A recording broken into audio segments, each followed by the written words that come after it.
value, I think, is a really interesting word as it's applied to healthcare.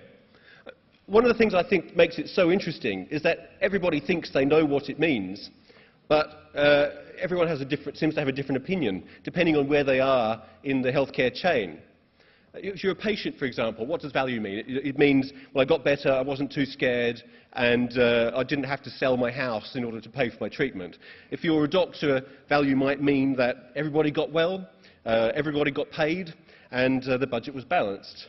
And if you're a bureaucrat or a policymaker, you might think, well, I was able to trim the budget very nicely without doing too much damage to quality of care. Value in healthcare remains largely unmeasured and misunderstood. So this is what his system of profound knowledge looks like, which is first, appreciation for a system, and I've underlined this because I'm going to spend some time talking about our system of care.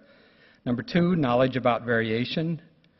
3, the theory of knowledge, and 4, psychology. So let's go to the appreciation for a system. So this is what Deming says about the system in healthcare. A system is a network of interdependent components that work together to try to accomplish the aim of the system. And Deming would say, without an aim, there is no system.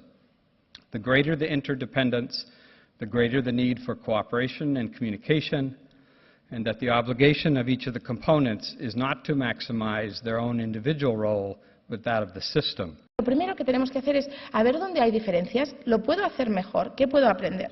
Alguien podría pensar que esto es, quizá, porque la población en distintas zonas pues tiene distintas cronicidades. Si lo miramos por crónicos, sigue la misma tendencia, o sea que algo está pasando. Quizá no sepamos el qué, pero algo está pasando.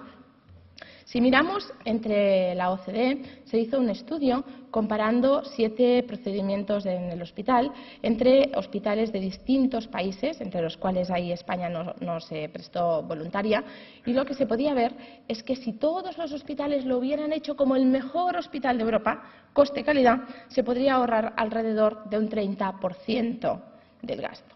Much of current spending in health systems, and for sure most of the future demand for healthcare, will focus around these 4 groups: long-term chronic illness.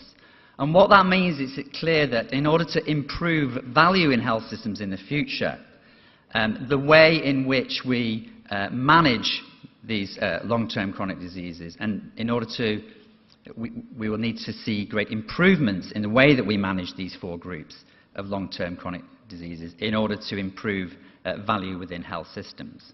It's not trivial to say that you get what you pay for.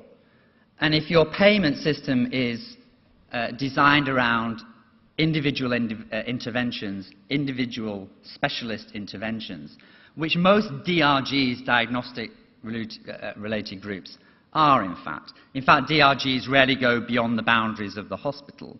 Then, in a sense, the payment system can be a factor which, in a sense, is resisting progress, potentially, towards good coordination of care.